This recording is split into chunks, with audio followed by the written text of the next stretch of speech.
ओम श्री गणेशाय नमः।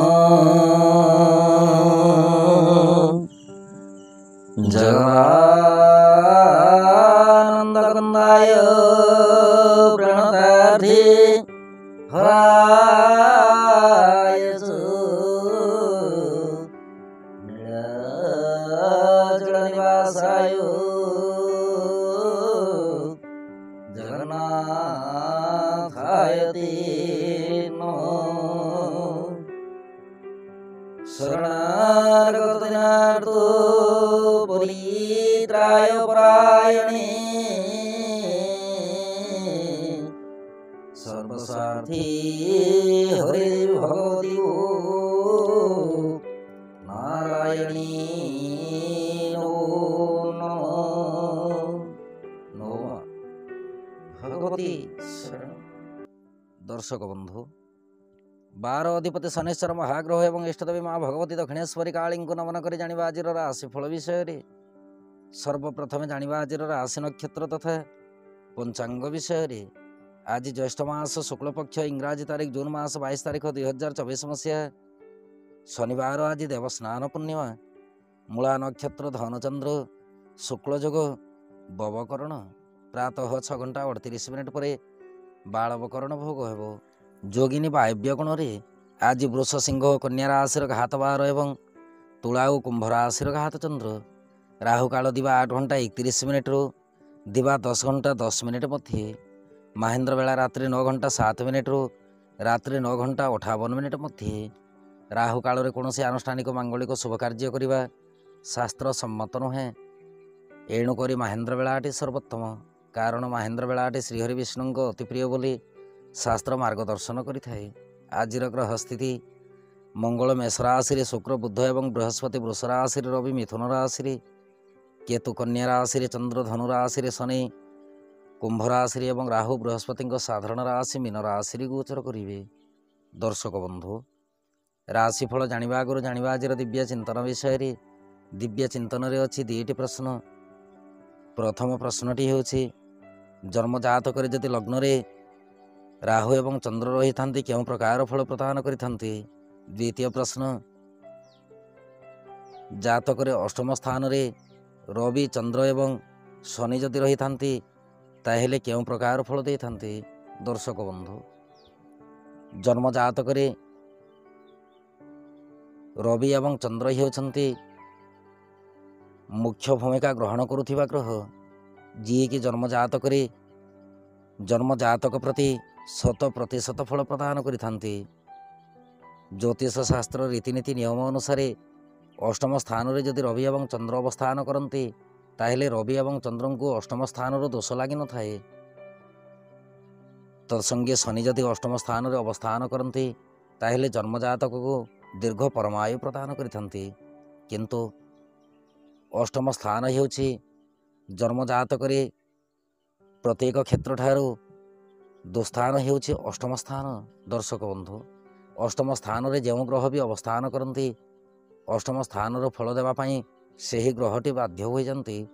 जन्म जातक जितेबाला अष्टम स्थान रे रवि रही था, अष्टम स्थान रे रवि जदि अंशबल युक्त होइकी रही एवं तत्संगे चंद्र एवं शनि जदि अंशबल रे दुर्बल होता लग्न अनुजाई रवि जदि शुभकारक ग्रह होता ताहेले शनि एवं चंद्र रवि सहित एकत्रीकरण होइथिबारु एठारे अस्तादि बलयुक्त बोलिकी कहुजिबो।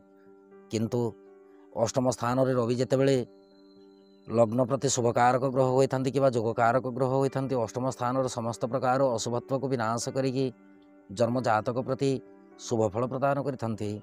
सही प्रकार चंद्र महाग्रह मध्य रविंकर गुण को अनुकरण करिकी सही प्रकार फल रखि थांती। किंतु अष्टम स्थान रे शनि रही जन्म जातक प्रति दीर्घकालीन रोग प्रदान करती। मानसिक दुश्चिंतार जन्म जातक सदा सर्वदा ग्रसित रही थाए। पारिवारिक सुख समृद्धि वंचित होता है। विशेषकर अष्टम स्थान रे शनि रही मानसिक दुश्चिंतार जन्म जातक को सदा सर्वदा ग्रसित करिथांती। लग्न प्रति जदि शनि शुभकारक ग्रह होता से ही प्रकार अष्टम स्थान रे शनि रही जन्म जातक गूढ़ विद्यारे प्रवीणता प्रदान करिथांते। अष्टम स्थान रे शनि जेतेबेले अवस्थान करती जन्म जातक जेकोसी कर्म ହାତ ବଢ଼େଇଥାଏ ସେହି କର୍ମଟିରେ ଶୁଭଫଳ ପ୍ରାପ୍ତି କରିଥାଏ।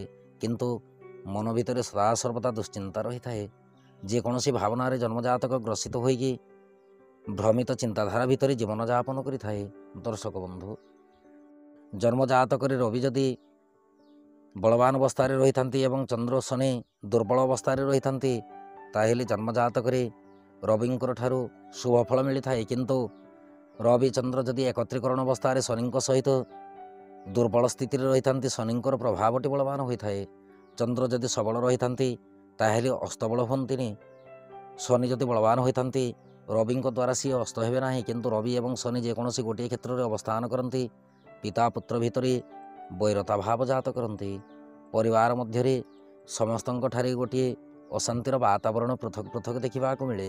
ଦର୍ଶକ ବନ୍ଧୁ, ଅଷ୍ଟମ ସ୍ଥାନରେ ରବି ଏବଂ ଚନ୍ଦ୍ର ଏକତ୍ରୀକରଣ ଅବସ୍ଥାଟି ଶୁଭଫଳ ପ୍ରଦାୟକ।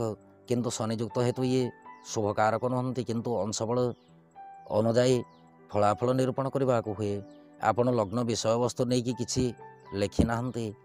ଯଦି ଆପଣ ସମ୍ପୂର୍ଣ୍ଣ ବିଷୟବସ୍ତୁ ନେଇକି ଜାଣିବା ପାଇଁ ଚାହାନ୍ତି, ତାହେଲେ ସମ୍ପୂର୍ଣ୍ଣ ରୂପେ ଜନ୍ମଜାତକ କିମ୍ବା ଜନ୍ମ ସମୟ, ଜନ୍ମ ତାରିଖ, ଜନ୍ମ ମସିହା ଏବଂ ଜନ୍ମ ମାସ କମେଣ୍ଟ ବକ୍ସରେ ଲେଖିକି ପଠାନ୍ତୁ। ଦ୍ୱିତୀୟ ପ୍ରଶ୍ନର ଉତ୍ତର ରଖିବାକୁ ହେଲେ ସମୟ ଆହୁରି ଗୋଡ଼ି ଚାଲିବ। ଦର୍ଶକ ବନ୍ଧୁ, ଆସନ୍ତାକାଲି ଦ୍ୱିତୀୟ ପ୍ରଶ୍ନର ଉତ୍ତରଟି ଆମେ ନିଶ୍ଚିତ ରୂପେ ଜାଣିବା। ଏବେ ଆସନ୍ତୁ ଜାଣିବା ଆଜିର ରାଶିଫଳ ବିଷୟରେ। ରାଶିଫଳଟି ଆପଣଙ୍କ ଚନ୍ଦ୍ର ରାଶି ଉପରେ ଆଧାରିତ। ଆପଣଙ୍କ ଜନ୍ମଗୋଷ୍ଠୀରେ ଚନ୍ଦ୍ରମା ଯେଉଁ ରାଶିରେ ଅବସ୍ଥାନ କରିଛନ୍ତି, ସିଏ ହେଉଛି ଆପଣଙ୍କ ଚନ୍ଦ୍ର ରାଶି ବା ଜନ୍ମରାଶି। ଯଦି ଆପଣ ନିଜର ଜନ୍ମରାଶି ଜାଣିନାହାନ୍ତି, ତାହେଲେ ପ୍ରଚଳିତ ନାମ ରାଶି ଅନୁସାରେ ରାଶିଫଳଟି ଦେଖିପାରିବେ। ଚନ୍ଦ୍ରମା ଆଜି କେତୁଙ୍କ ନକ୍ଷତ୍ରରେ ଧନୁ ରାଶିରେ ରବିଙ୍କ ଦୃଷ୍ଟିରେ ରହି ଗୋଚର କରିବେ। ଫଳରେ ମେଷ ରାଶି ଠାରୁ ମୀନ ରାଶି ପର୍ଯ୍ୟନ୍ତ ଦ୍ୱାଦଶ ରାଶି ଉପରେ ଚନ୍ଦ୍ରମାଙ୍କ କେଉଁ ପ୍ରକାର ପ୍ରଭାବ ରହିବ, ଉକ୍ତ ବିଷୟବସ୍ତୁ ଉପରେ ପରିଚିତ ହେବା। କାଳପୁରୁଷ ଚକ୍ରର ପ୍ରଥମ ରାଶି ମେଷ ରାଶି। ମେଷ ରାଶି ବ୍ୟକ୍ତିବିଶେଷଙ୍କ ପାଇଁ ଦିନଟିରେ ଚନ୍ଦ୍ରମା ରାଶି ଠାରୁ ନବମ ସ୍ଥାନରେ ଗୋଚର କରିବେ। ଫଳରେ କାର୍ଯ୍ୟକ୍ଷେତ୍ର ଏବଂ ବ୍ୟବସାୟରେ ଅପବ୍ୟୟ ଖର୍ଚ୍ଚର ସୂଚନା ଅଛି। ସରକାରୀ ବେସରକାରୀ କର୍ମକୁ ନେଇକି ଉପରିସ୍ଥ କର୍ମଚାରୀଙ୍କ ପରାମର୍ଶ ଅନୁସାରେ କର୍ମ ସମ୍ପାଦନ ହେବ। ଦାମ୍ପତ୍ୟ ଓ ପ୍ରେମ ସମ୍ପର୍କ ମଧ୍ୟମରୁ ଉତ୍ତମ ରହିବ। ଆର୍ଥିକ ଦୃଷ୍ଟିକୋଣରୁ ଦେଖିବାକୁ ଗଲେ ଅଳ୍ପ ମାତ୍ରାରେ ଅର୍ଥ ସମସ୍ୟା ରହିପାରେ। ଦିନଟିରେ ଧର୍ମ, କର୍ମ, ରୀତିନୀତି ପ୍ରତି ପ୍ରବଳ ମାତ୍ରାରେ ଆଗ୍ରହ ଜାତ ହେବ। ସ୍ୱାସ୍ଥ୍ୟ ଶରୀର ଅତି ଉତ୍ତମ ରହିବ। ଯାତ୍ରା ପାଇଁ ଦିନଟି ମଧ୍ୟମ ଫଳଦାୟକ। ବିଦ୍ୟାର୍ଥୀ ଓ ମହିଳାମାନେ କାର୍ଯ୍ୟକ୍ଷେତ୍ରରେ ଅନ୍ୟ ଉପରେ ନିର୍ଭରଶୀଳ ରହିବେ। ଆପଣଙ୍କ ପାଇଁ ଶୁଭ ରଙ୍ଗ ଆଜି ଗୋଲାପୀ ବର୍ଣ୍ଣ ରଙ୍ଗ, ଶୁଭ ଅଙ୍କ 4। ଆପଣ ଆଜି ଶିବଶକ୍ତିଙ୍କ ଦର୍ଶନ କରନ୍ତୁ। ଦିନଟି ଅତ୍ୟନ୍ତ ସୁଖଦାୟକ ହେବ। ବୃଷ ରାଶି। ବୃଷ ରାଶି ବ୍ୟକ୍ତି ବିଶେଷଙ୍କ ପାଇଁ ଦିନଟିରେ ଚନ୍ଦ୍ରମା ରାଶି ଠାରୁ ଅଷ୍ଟମ ସ୍ଥାନରେ ଗୋଚର କରିବେ। ଅଷ୍ଟମ ଚନ୍ଦ୍ର ଆଦ୍ୟ ଶୁଭଦାୟକ ନୁହନ୍ତି। କାର୍ଯ୍ୟକ୍ଷେତ୍ର ଏବଂ ବ୍ୟବସାୟରେ ଅପବ୍ୟୟ ଖର୍ଚ୍ଚର ସୂଚନା ପରିଲକ୍ଷିତ ହେବା ସହିତ ସରକାରୀ ବେସରକାରୀ କର୍ମକୁ ନେଇକି ମନସ୍ତାପ ବୃଦ୍ଧି ହୋଇପାରେ। ଦାମ୍ପତ୍ୟ ଓ ପ୍ରେମ ସମ୍ପର୍କ ଆଦ୍ୟ ଶୁଭଦାୟକ ନୁହେଁ। ପ୍ରେମ ସମ୍ପର୍କକୁ ନେଇକି ପୁରୁଣା କଥାକୁ ନେଇକି ମନସ୍ତାପ ବୃଦ୍ଧି ହେବ।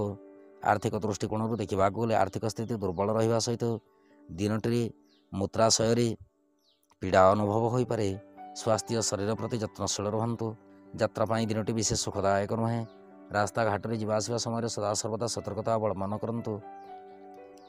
ବିଦ୍ୟାର୍ଥୀ ଓ ମହିଳାମାନେ କାର୍ଯ୍ୟକ୍ଷେତ୍ରରେ ଆଶାତୀତ ଫଳ ପ୍ରାପ୍ତିରେ ବିଳମ୍ବ ଯୋଗ ଲକ୍ଷ୍ୟ କରିବେ। ଆପଣଙ୍କ ପାଇଁ ଶୁଭ ରଙ୍ଗ ଆଜି ଧବଳ ବର୍ଣ୍ଣ ରଙ୍ଗ, ଶୁଭ ଅଙ୍କ 6। ଆପଣ ଆଜି ତୁମ୍ ଦୁର୍ଗାୟ ନମଃ ଏହି ମନ୍ତ୍ରକୁ ପଠନ କରନ୍ତୁ। ଦିନଟି ଅତ୍ୟନ୍ତ ସୁଖଦାୟକ ହେବ। ମିଥୁନ ରାଶି। ମିଥୁନ ରାଶି ବ୍ୟକ୍ତି ବିଶେଷଙ୍କ ପାଇଁ ଦିନଟିରେ ଚନ୍ଦ୍ରମା ରାଶି ଠାରୁ ସପ୍ତମ ସ୍ଥାନରେ ଗୋଚର କରିବେ। ଫଳରେ କାର୍ଯ୍ୟକ୍ଷେତ୍ର ଏବଂ ବ୍ୟବସାୟରେ ଅତ୍ୟନ୍ତ ଖୁସି ଅନୁଭବ କରିବା ସହିତ ଦିନଟିରେ ମିତ୍ର ଲାଭର ସୂଚନା ଅଛି। ସରକାରୀ ବେସରକାରୀ କର୍ମକୁ ନେଇକି ଉନ୍ନତିମୂଳକ କର୍ମ ସମ୍ପାଦନ ହେବ। ଦାମ୍ପତ୍ୟ ଓ ପ୍ରେମ ସମ୍ପର୍କ ଅତି ଉତ୍ତମ ରହିବ। ଆର୍ଥିକ ସ୍ଥିତି ସବଳ ରହିବା ସହିତ ସ୍ୱାସ୍ଥ୍ୟ ଶରୀର ଅତି ଉତ୍ତମ ଅଟେ। ଯାତ୍ରା ପାଇଁ ଦିନଟି ଆପଣଙ୍କ ପକ୍ଷରେ ଯିବ। ଦିନଟିରେ ସ୍ତ୍ରୀ ଜାତି ଠାରୁ ପ୍ରବଳ ମାତ୍ରାରେ ସାହାଯ୍ୟ ସହାନୁଭୂତି ପ୍ରାପ୍ତି କରିବେ। ବିଦ୍ୟାର୍ଥୀ ଓ ମହିଳାମାନେ କାର୍ଯ୍ୟକ୍ଷେତ୍ରରେ ଦୀର୍ଘ ସମୟ କର୍ମରତ ରହିବେ। ଆପଣଙ୍କ ପାଇଁ ଶୁଭ ରଙ୍ଗ ଆଜି ବାଇଗଣୀ ରଙ୍ଗ, ଶୁଭ ଅଙ୍କ 2। ଆପଣ ଆଜି କ୍ଲିଂ ମନ୍ତ୍ରକୁ 54 ଥର ପଠନ କରନ୍ତୁ। ଦିନଟି ଅତ୍ୟନ୍ତ ସୁଖଦାୟକ ହେବ। କର୍କଟ ରାଶି। କର୍କଟ ରାଶି ବ୍ୟକ୍ତି ବିଶେଷଙ୍କ ପାଇଁ ଦିନଟିରେ ଚନ୍ଦ୍ରମା ରାଶି ଠାରୁ ଷଷ୍ଠ ସ୍ଥାନରେ ଗୋଚର କରିବେ। ଫଳରେ କାର୍ଯ୍ୟକ୍ଷେତ୍ର ଏବଂ ବ୍ୟବସାୟରେ ଆକସ୍ମିକ ଧନ ପ୍ରାପ୍ତିର ସୂଚନା ଅଛି। ସରକାରୀ ବେସରକାରୀ କର୍ମକୁ ନେଇକି ଶତ୍ରୁ ପକ୍ଷରେ ବିଜୟ ପ୍ରାପ୍ତି କରିବେ। ଦାମ୍ପତ୍ୟ ଓ ପ୍ରେମ ସମ୍ପର୍କ ଅତି ଉତ୍ତମ ରହିବ। ଆଇନ ଅଦାଲତ କର୍ମ ଯଦି କିଛି ଥାଏ, ତାହେଲେ ଦିନଟିରେ ନ୍ୟାୟଟି ଆପଣଙ୍କୁ ପ୍ରାପ୍ତି ହେବ। ଦାମ୍ପତ୍ୟ ଓ ପ୍ରେମ ସମ୍ପର୍କ ସୁଦୃଢ଼ ରହିବା ସହିତ ଆର୍ଥିକ ସ୍ଥିତି ସବଳ ଅଟେ। ସ୍ୱାସ୍ଥ୍ୟ ଶରୀର ଅତି ଉତ୍ତମ ରହିବ। ଯାତ୍ରା ପାଇଁ ଦିନଟି ଆପଣଙ୍କ ପକ୍ଷରେ ଯିବ। विद्यार्थी और महिला मान कार्यक्षेत्र में आकस्मिक धन प्राप्तिर सूचना लक्ष्य करेंगे। आपण शुभ रंग आज फिका गोलापी रंग शुभंकर। आपण आज सिद्धकुंजिका मंत्र पठन करूँ। दिनटी अत्यंत सुखदायक हो। सिंह राशि व्यक्ति विशेष दिनटी चंद्रमा राशि ठार पंचम स्थान में गोचर करेंगे। फल कार्य क्षेत्र और व्यवसाय आलोचना समालोचना भितर समय अतिवाहित हो। सरकारी बेसरकारी कर्म को लेकिन उपरिस्थ कर्मचारी परामर्श अनुसार कर्म संपादन करूँ। वाद विवाद तथा न्याय निष्पत्ति कर्म योगदान रखु ना। आर्थिक स्थिति दुर्बल रही पारे। स्वास्थ्य शरीर प्रति ध्यान देवा सहित दिनचर्या और पारिवारिक परिवेश प्रति ध्यान रखु। यात्रा दिनटी मध्यम फलदायक। विद्यार्थी और महिला मान कार्यक्षेत्र में आशातीत फल प्राप्ति विलंब जोग लक्ष्य करेंगे। आपण शुभ रंग आज रक्तवर्ण रंग शुभंक 5। आपण आज पितामाता आशीर्वाद ग्रहण करूँ। दिनटी अत्यंत सुखदायक हो। कन्या राशि व्यक्ति विशेष दिनटी चंद्रमा राशि ठार चतुर्थ स्थान में गोचर करेंगे। फल कार्यक्षेत्र और व्यवसाय वाद विवाद उत्पन्न हो। मिलित व्यवसाय को लेकिन अशांतिर वातावरण रही पारे। सरकारी बेसरकारी कर्म को लेकिन तरतर निष्पत्ति नियंत्रण है। दाम्पत्य और प्रेम संपर्क मध्यम उत्तम रहिबो। दिनटी सहधर्मिणी स्वास्थ्य शरीर प्रति यत्नशील रहतु। आर्थिक स्थिति दुर्बल रही पारे। कर्ण पीड़ार सूचना अच्छी। एणुक सदा सर्वदा यत्नशील रहिबे। यात्रा दिनटी मध्यम फलदायक। विद्यार्थी और महिला मान कार्यक्षेत्र में आशातीत फल प्राप्ति विलंब जोग लक्ष्य करेंगे।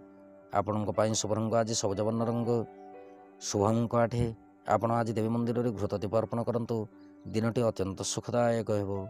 तुला राशि व्यक्ति विशेष दिनटी चंद्रमा राशि ठार तृतीय स्थान में गोचर करेंगे। फल कार्यक्षेत्र और व्यवसाय सफलतार चाबिकाठी प्राप्ति हो। सरकारी बेसरकारी कर्म को लेकिन उपरिस्थ कर्मचारी कटु भाषा शुणिपारती। दिनटी घात चंद्रर सूचना अच्छी। दाम्पत्य और प्रेम संपर्क सुदृढ़ रखा सहित आर्थिक स्थिति प्रति ध्यान रखु। स्वास्थ्य शरीर विशेष सुखदायक नुहे। यात्रा दिनटी मध्यम फलदायक। विद्यार्थी और महिला मान कार्यक्षेत्र में अन्य मानू साहाय्य सहानुभूति प्राप्ति करेंगे। आपण शुभ रंग आज फिका गोलापी रंग शुभंक 4। आपण आज हनुमान चालीसा पठन करूँ। दिनटी अत्यंत सुखदायक हो।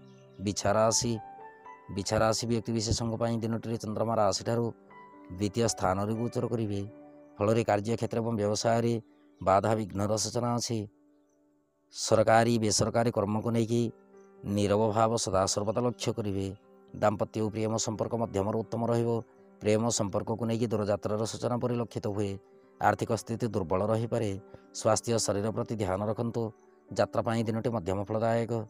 विद्यार्थी और महिला मान कार्यक्षेत्र में कृतित्व अर्जन करेंगे। आपण शुभ रंग आज हलदी वर्ण रंग शुभंक 5। आपण आज दुर्गा नामाक्षरी मंत्र पठन करूँ। दिनटी अत्यंत सुखदायक हो। धनुराशि व्यक्ति विशेष दिनटी चंद्रमा राशि में गोचर करेंगे। फल कार्यक्षेत्र और व्यवसाय अपव्ययर सूचना अच्छी। सरकारी बेसरकारी कर्म को लेकिन द्रव्य लाभर सूचना परिलक्षित हुए। दाम्पत्य और प्रेम संपर्क अति उत्तम रहिबो। आर्थिक स्थिति सबल रहिबा सहित दिनटी द्रव्य लाभर सूचना अच्छी। स्वास्थ्य शरीर सुखद अटे। यात्रा दिनटी मध्यम फलदायक। विद्यार्थी और महिला मान कार्यक्षेत्र में आशातीत फल प्राप्ति करेंगे। आपण शुभ रंग आज सिंदूर वर्ण रंग शुभंक 5। आपण आज देवी मंदिर में घृतदीप अर्पण करूँ। दिनटी अत्यंत सुखदायक हो। मकर राशि व्यक्ति विशेष दिनटी चंद्रमा राशि ठार द्वादश स्थान में गोचर करेंगे। फल कार्यक्षेत्र और व्यवसाय मान सम्मान प्रति यत्नशील रहिबे। सरकारी बेसरकारी कर्म को लेकिन अशांति जात हो पारे। दाम्पत्य और प्रेम संपर्क मध्यम उत्तम रहिबो। प्रेम संपर्क को लेकिन मतभेद भावना जात हो। आर्थिक स्थिति दुर्बल रही पारे। स्वास्थ्य शरीर प्रति ध्यान रखु। दिनटी वाक्शुद्धि नितांत दरकार। यात्रा दिनटी मध्यम फलदायक। विद्यार्थी और महिला मान कार्यक्षेत्र में दीर्घ समय अपेक्षारत रहिबे। आपण शुभ रंग आज नारंगी वर्ण रंग शुभंक 1। आपण आज गायत्री मंत्र को 54 थर पठन करूँ। दिनटी अमृत तुल्य हो। कुंभ राशि व्यक्ति विशेष दिनटी चंद्रमा राशि ठार एकादश स्थान में गोचर करेंगे। फल कार्यक्षेत्र और व्यवसाय मान सम्मान प्रति यत्नशील रहिबा नितांत आवश्यक। सरकारी बेसरकारी कर्म को लेकिन अत्यंत खुशी अनुभव करेंगे। दाम्पत्य और प्रेम संपर्क मध्यम उत्तम रहिबो। आर्थिक स्थिति प्रति ध्यान रखु। स्वास्थ्य शरीर सबल रहिबा सहित यात्रा समय अत्यंत खुशी अनुभव करेंगे। विद्यार्थी और महिला मान कार्यक्षेत्र में प्रति मुहूर्त लाभर सूचना लक्ष्य करेंगे। आपण शुभ रंग आज घननील रंग शुभंक 7। आपण आज विष्णु चरणामृत सेवन करूँ। ଦିନଟି ଅତ୍ୟନ୍ତ ସୁଖଦାୟକ ହେବ।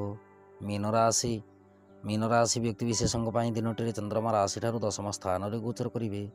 ଫଳରେ କାର୍ଯ୍ୟକ୍ଷେତ୍ର ଏବଂ ବ୍ୟବସାୟରେ ଆନନ୍ଦରେ କର୍ମ ସମ୍ପାଦନ ହେବା ସହିତ ସରକାରୀ ବେସରକାରୀ କର୍ମକୁ ନେଇକି କର୍ମଚଞ୍ଚଳ ରହିବେ। ଦାମ୍ପତ୍ୟ ଓ ପ୍ରେମ ସମ୍ପର୍କ ଅତି ଉତ୍ତମ ଅଟେ। ଆର୍ଥିକ ସ୍ଥିତି ସବଳ ରହିବ। ସ୍ୱାସ୍ଥ୍ୟ ଶରୀର ସୁଖଦ ରହିବା ସହିତ ଯାତ୍ରା ସମୟରେ ଶୁଭଫଳ ପ୍ରାପ୍ତି କରିବେ। ବିଦ୍ୟାର୍ଥୀ ଓ ମହିଳାମାନେ କାର୍ଯ୍ୟକ୍ଷେତ୍ରରେ ପ୍ରଶଂସାର ପାତ୍ର ହେବେ। ଆପଣଙ୍କ ପାଇଁ ଶୁଭ ରଙ୍ଗ ଆଜି ହଳଦୀ ବର୍ଣ୍ଣ ରଙ୍ଗ, ଶୁଭ ଅଙ୍କ 5। ଆପଣ ଆଜି କୁଳବୃଦ୍ଧ ବୟସ୍କ ବ୍ୟକ୍ତିଙ୍କୁ କିଛି ଖାଇବା ଦ୍ରବ୍ୟ ଦାନ କରନ୍ତୁ। ଦିନଟି ଅତ୍ୟନ୍ତ ସୁଖଦାୟକ ହେବ। ଦର୍ଶକ ବନ୍ଧୁ, ଇଏ ଥିଲା ମେଷ ରାଶି ଠାରୁ ମୀନ ରାଶି ପର୍ଯ୍ୟନ୍ତ ଦ୍ୱାଦଶ ରାଶିର ରାଶିଫଳ ଏବଂ ଆଜିର ଦିବ୍ୟ ଚିନ୍ତନ। ଏବେ ଅନୁମତି ଦିଅନ୍ତୁ। ନମଃ ଭଗବତୀ ଶରଣ।